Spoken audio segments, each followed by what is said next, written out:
Hello and welcome to this week's UK Gaming Network podcast. I'm Zoidberg. We're already at the end of the first month of 2020, but we finally have the first recommended game of the year, in the shape of JourneyToTheSavagePlanet, which came out this week on Xbox One, PS4 and PC.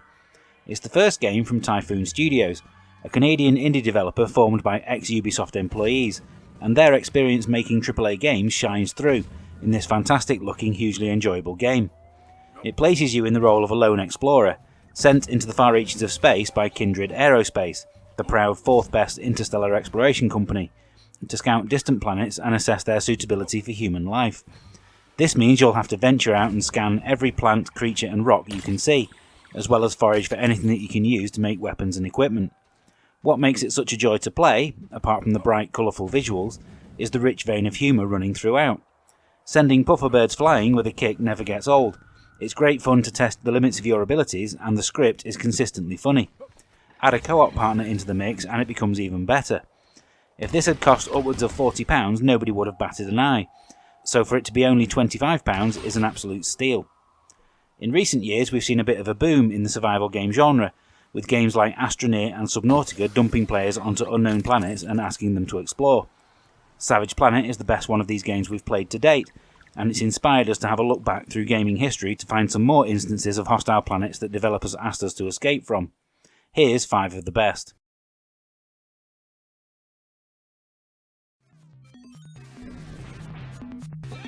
Escape from the planet of the robot monsters.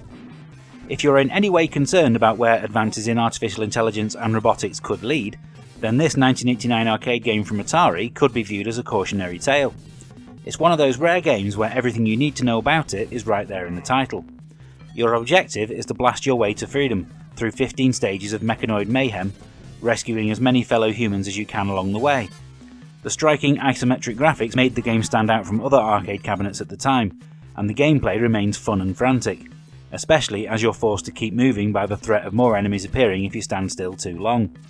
Stick with the arcade version though, as none of the arcade conversions were particularly great, as a satisfactory solution for transferring the 3-button controls to a single-button joystick were never found. Another World. You could argue that the nameless hero of Delphine's Another World only has himself to blame for being transported to an alien planet. The manual names him as Lester, but the game itself never states this.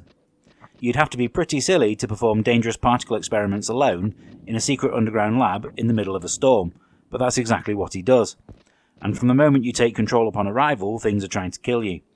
Tentacles try to pull you back under the water, worm-like creatures turn out to have a lethal venomous bite, and if you manage to outrun the 4-legged beast, indigenous tribespeople promptly shoot you and put you in a cage.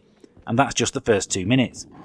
Many deaths will ensue as you make your way through the rest of the game, learning how to survive through trial and error, but the excellent atmosphere will make you want to keep going just to see what happens next. Lost Planet Extreme Condition.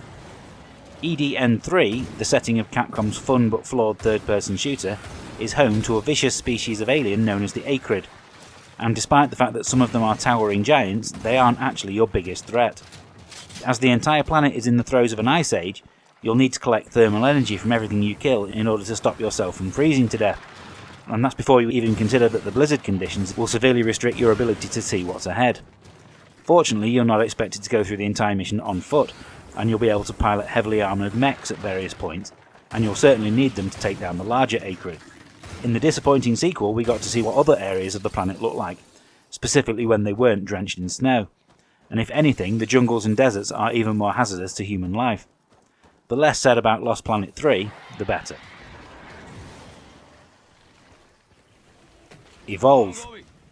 There are so many dangers lurking on the planet of Sheer that you have to question the desire to set up a colony there in the first place. Flora that emits poisonous gas clouds and hostile wildlife with a taste for meat are just the tip of the iceberg for anyone attempting to live there. Oh, and then there's the giant monsters that appear from time to time, requiring a team of hunters to combine their skills and take down. In this asymmetrical shooter, knowledge of your environment is imperative to your success, and if a team member gets grabbed by a man-eating plant, you will need to free them as soon as possible. The way that the levels change based on your performance was one of the best things about the game, and it made it fantastically replayable. It was a much better game than Dead by Daylight as far as we're concerned, and hopefully the makers of the upcoming Predator game have had a look at this one for inspiration. It deserved a better fate than it got. At least the console versions can still be played with bots, but PC owners are left with nothing but the tutorial mode. Planet Alpha. According to the game information, Planet Alpha is a beautiful alien world filled with mystery and danger, and it's certainly one of the best looking and most believably alien landscapes we've ever had to traverse, making full use of the console's 4K capabilities. The game is essentially inspired by the likes of Limbo and Inside, as you guide a lone explorer from left to right through all manner of hazards. Robotic sentinels will scout the area and blow you to dust if they spot you, and giant fungi will provide makeshift platforms and then disappear if you stand on them too long, and ancient structures puncture the skyline, raising many questions that the game doesn't attempt to answer. Puzzles generally involve making the sun rise and set to change the environment, which is an ability you gain after a while, but is never used to its full potential.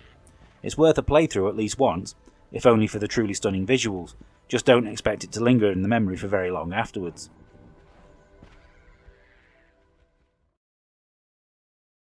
That brings us to the new games we've been playing this week for our reviews.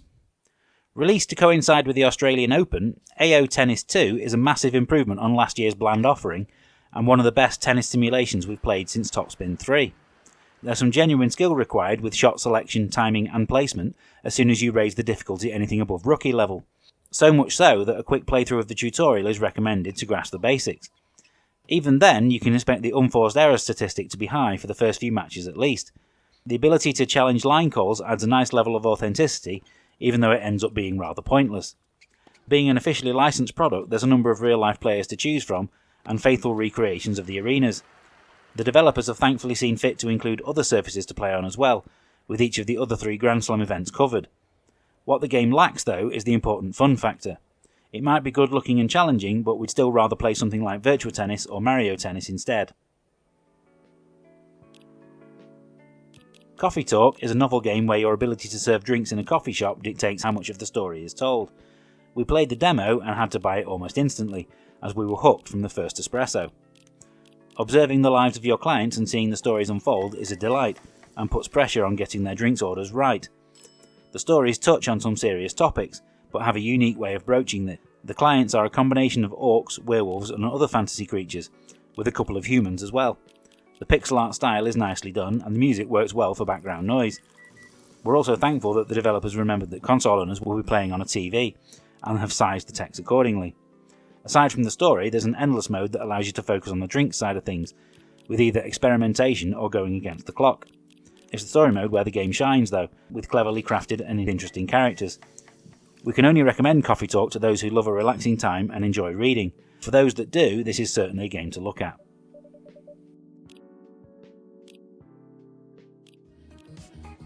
Sometimes, with multi-format releases, you'll notice slight differences between each system, but the games will generally be the same.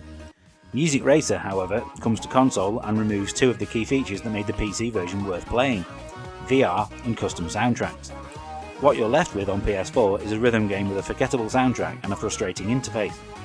The idea is simply to guide your choice of car down a randomly generated neon highway, weaving between lanes to collect markers.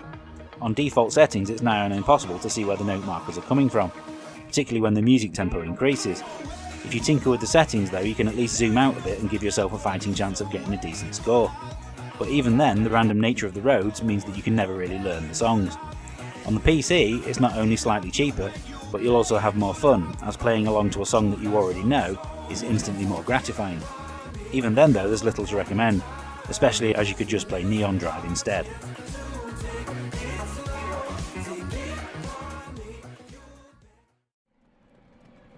Now it's time to cast our minds back 10 years again, with our new regular feature looking at the games released a decade ago this week. There were a few titles that hit stores on January 29, 2010. There was the ambitious online shooter MAG for PS3, fighting game crossover Tatsunoko vs Capcom on Wii, but instead we're going to talk about a small game that you may have heard of called Mass Effect 2. Initially only released on Xbox 360 and PC, PlayStation owners had to wait a whole year before they could play it. What they were missing out on is arguably BioWare's finest hour, and a perfect combination of story, characters and gameplay. One of the key changes from the original was the removal of the Mako tank, taking with it the most frustrating aspect of the series. This stands as a perfect example of how to make a sequel, stripping out the things that didn't work, improving the combat and expanding the universe. The cast of characters remain one of the best and most memorable in all of gaming. It's partly because of how good this game was that led to fan disappointment over the sequel. Mass Effect 3 isn't a bad game in any way, it's just that the expectation levels went sky high after this one. We have a video of the game's opening 45 minutes on our channel. Follow the link in the description to see it. That wraps up another edition of our podcast. We hope you enjoyed it. Make sure you give us a like and subscribe if you did. Tell us what space exploration and survival games you think we missed in the comments.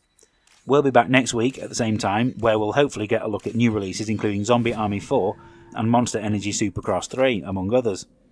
In the meantime, you can follow us on Facebook, Twitter and Instagram at UKGN Network to see what we're currently playing and talking about. Until next time, thanks for listening. See you soon. We've been spotted.